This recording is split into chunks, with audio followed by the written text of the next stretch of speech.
Shalom Bapak Ibu Saudara, renungan hari ini Selasa 31 Mei 2022.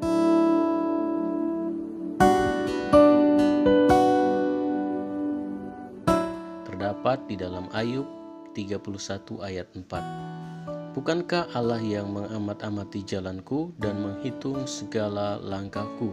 Bacaan harian Ayub 31 sampai 33. Pernahkah saat berjalan kita menghitung berapa jauh dan jumlah langkah yang sudah kita tempuh? Sebagai manusia, mungkin jarang bahkan tidak pernah kita melakukannya.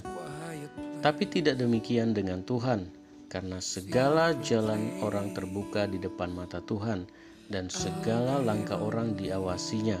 Amsal 5 ayat 21. Ayub menyadari bahwa Tuhan tahu jalan hidupnya, oleh sebab itu setiap langkahnya diamati dan dihitung oleh Tuhan.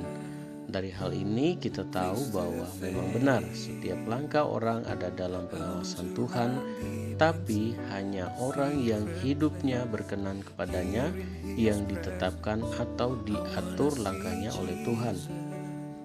Bagaimana agar hidup kita berkenan di hadapan Tuhan? Pertama, hiduplah selalu dalam iman kepada Tuhan. Ibrani 11 ayat 6. Tetapi tanpa iman tidak mungkin orang berkenan kepada Allah. Yang kedua, tidak hidup dalam daging, tapi hiduplah dalam tuntunan Roh Kudus. Roma 8 ayat 8. Mereka yang hidup dalam daging tidak mungkin berkenan kepada Allah. Yang ketiga, hidup takut akan Tuhan dan mengamalkan kebenaran. Kisah Para Rasul 10 ayat 35.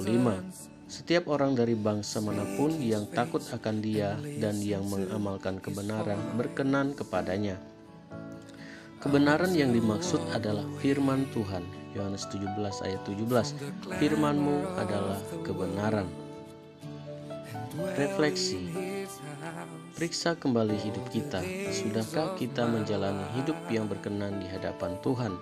Pastikan juga bahwa setiap langkah hidup kita pun diatur oleh Tuhan melalui firman-Nya.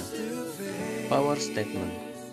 Jalan hidup orang yang berkenan kepada Tuhan akan diterangi oleh cahaya firman Tuhan. Mari kita berdoa. Pimpinlah hidupku untuk selalu berjalan dalam terang-Mu, ya Tuhan, dan biarlah hidupku selalu berkenan kepadamu. Amin. Of me.